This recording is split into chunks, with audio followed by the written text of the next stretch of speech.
Head coach Jono Gibbes talks to the media. Ulster Rugby has been criticised after again banning news journalists from attending its weekly press conference. The club has excluded non-rugby reporters from its last two weekly media events at Kingspan Stadium following the sacking of Paddy and Stuart. National Union of Journalists said the ban was unacceptable. Ulster Rugby's head-in-the-sand approach smacks of censorship. Jackson and Olding were unanimously cleared last month of raping the same woman at a party at Jackson's home in June 2016. Jurors also acquitted Jackson of sexual assault. However, the fallout from the high-profile trial has continued to overshadow Ulster Rugby. Yesterday's press conference, which has usually been open to all media, was again confined to rugby writers as the club moved to limit questions about the fallout from the trial and subsequent dismissal of the players. Only rugby reporters were allowed to attend the press conference at Kingspan last Tuesday, when Ulster and Ireland hooker Rob Herring read a statement saying the players were saddened by the duo's exit. The ban continued yesterday when this weekend's match against Munster was previewed. It is understood that all media outlets were banned from attending the press conference, unless they were sending a rugby reporter, including the Press Association, which does not have a sports reporter based in Ireland. Seamus Dooley, the NUJ's Irish secretary, said, "The NUJ is deeply concerned at the actions of Ulster Rugby in refusing media organisations accreditation for news reporters.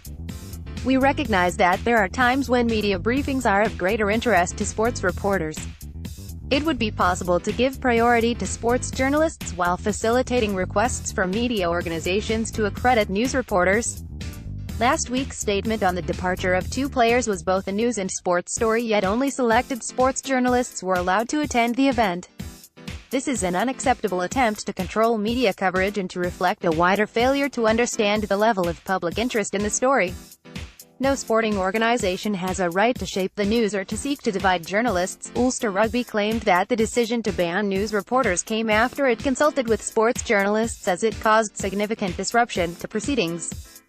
However, this was disputed by a number of the rugby reporters who said they were not consulted over the matter.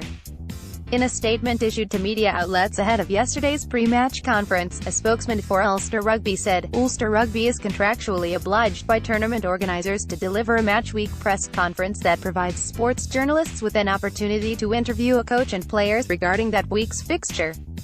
As previously stated, the conduct of news journalists at a recent press conference negatively impacted our ability to deliver a meaningful event that focused on rugby content. All media outlets are welcome to send staff who would regularly cover our press conferences and matches, as they have done in the past. News journalists interviewed Ulster Rugby's chief executive following the outcome of the post-trial review, in order to allow the coaches and players to focus on on-pitch matters. Ulster's official supporters club has already said it will write to Ulster Rugby and the IRFU over the dismissal of Jackson and Olding. Belfast Telegraph.